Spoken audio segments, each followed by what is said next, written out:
Pasca kebakaran gudang penimbunan BBM jenis solar yang berada di Kecamatan Belimbing, Kabupaten Muara Enim, tim Laboratorium Forensik Polda Sumsel lakukan olah TKP bersama Polres Muara Enim untuk menyelidiki penyebab kebakaran.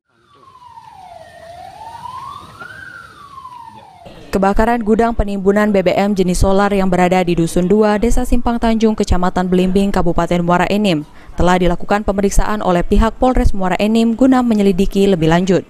Hari ini tim Laboratorium Forensik Lab 4 dari Polda Sumsel ikut turun langsung ke lokasi kejadian guna membantu penyelidikan dari Polres Muara Enim. Tim Lab 4 Polda telah mengambil sampel barang bukti dari sisa kebakaran guna dibawa ke Laboratorium Polda Sumsel untuk mengetahui hasil lebih akurat.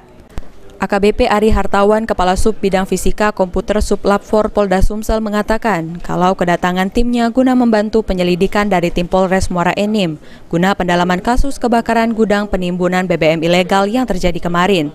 Tim sudah menyusuri TKP untuk memeriksa sisa pembakaran dan barang-barang yang digunakan pelaku.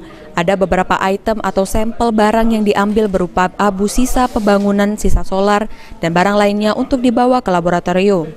Karena alat yang dibutuhkan ada di Mapolda, jadi sampel barang bukti dibawa untuk diperiksa lebih lanjut. Untuk hasilnya akan ada data tertulis yang akan dikirim kepada penyidik yang bersangkutan. Kita bawa barang buktinya ke laboratorium forensik untuk diperiksa di sana. Hasilnya lebih kurang sekitar 2 minggu sampai 3 minggu untuk tertulisnya.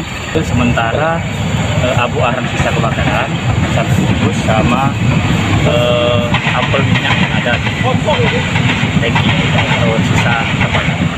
Untuk hasilnya sendiri akan berbentuk berkas data tertulis yang akan keluar sekitar 2 hingga 3 minggu ke depan. Tetapi data ini kita percepat untuk percepatan penyelidikan dari tim penyidik. Mardiansyah, PAL TV.